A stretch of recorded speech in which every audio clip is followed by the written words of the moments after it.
মুক্তিযুদ্ধের সময় সংঘটিত মানবতাবিরোধী অপরাধের মামলায় মৃত্যুদণ্ডপ্রাপ্ত জামায়াত নেতা এটিএম আজহারুল ইসলামের আপিল শুনানির অনুমতি দিয়েছেন আদালত। আপিল বিভাগের রায় পুনর্বিবেচনা আবেদনের শুনানি শেষে প্রধান বিচারপতি সৈয়দ রেফাত আহমেদের নেতৃত্বাধীন ৫ বিচারপতির আপিল বিভাগ লিভ টু আপিল মঞ্জুর করে এই আদেশ দেন। আপিল শুনানির তারিখ ধার্য করা হয়েছে আগামী ২২ এপ্রিল।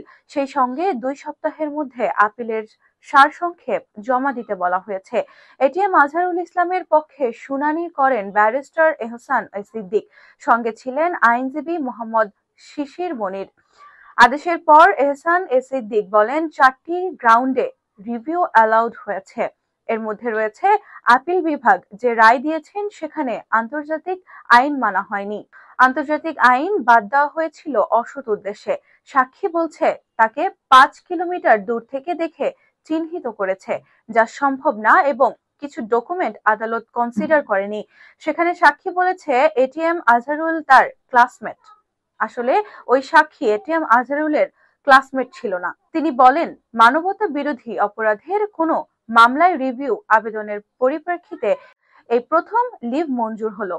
এর আগে মঙ্গলবার আংশিক শুনানির শেষে আজ বুধবার পরবর্তী শুনানির জন্য দিন ধার্য করেছিলেন আপিল বিভাগ। আপিল বিভাগের শুনানিতে আন্তর্জাতিক অপরাধ ট্রাইব্যুনালের প্রসিকিউশন আজহারের পক্ষে দেওয়া যুক্তির বিরোধিতা করেননি।